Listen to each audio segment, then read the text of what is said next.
This summer, a girl peed on me at the beach. Yeah. Um, it was a bit of a sexual thing. Yeah. I was like a beach god this summer, absolute beach god. Like I was tan, I was ripped, I was him. I was going to the beach. I was making fires at the beach, man. I would make a fire at the beach. I'd start the bonfire. I was doing it all, man. And sometimes when you're doing it all, a drunk college girl will come up to you and be like, "This guy's doing it all." In this case, it was her fucking birthday weekend, and that is my specialty, baby. Some personality that brings a little spark into that birthday. A little spark, a little handsome guy at the beach, bring a little spark into it, right? I was approached. She started rizzing me.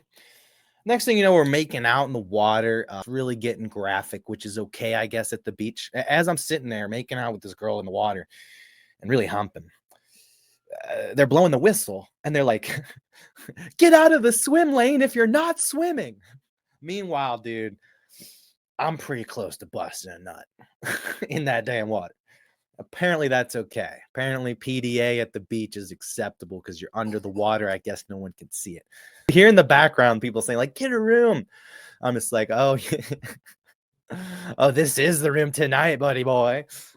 Welcome to the room. You're in it, dog." Big trust. But then she's like, "I gotta go pee." And I said, just like, let it loose.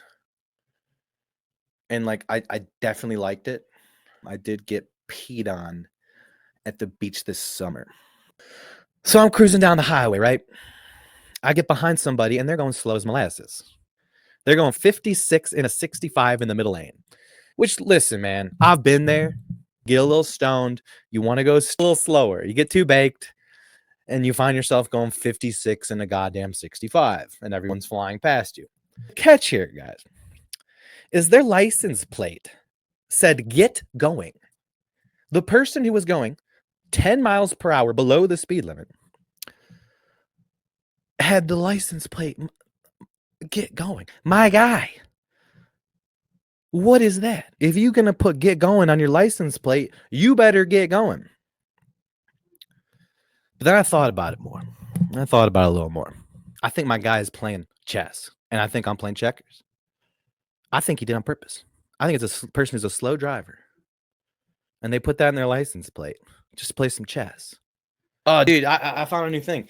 In Australia, they say like somebody got fucked up.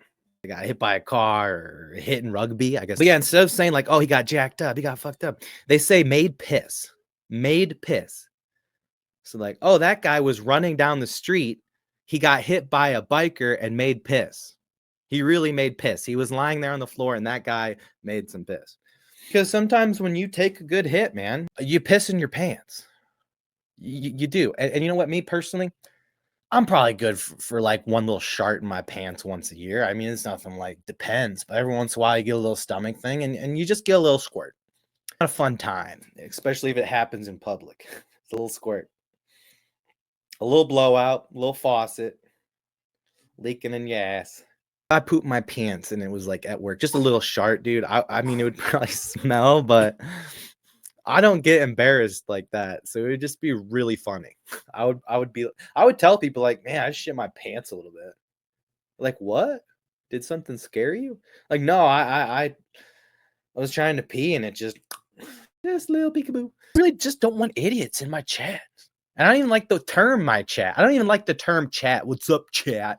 Man, I talk to people in the real world, okay? And that's what's important, guys. I go out there and I meet people and I bring my charisma, personality, and the best of that. And I highly recommend that for any of y'all. Anyone out there having any kind of like issue, I don't know, we all have issues. Get off this internet shit, man. When you go out in public and meet a lot of people instead of going on social media, at the end of the night, you lay your head down to rest. You're thinking about the positive interactions that you had throughout the day. We are so sucked into our goddamn phones.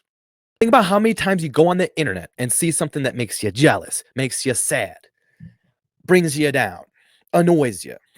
Chatter. Or then you're, people that go through the Twitter. You go through the Twitter and you get in an argument with somebody.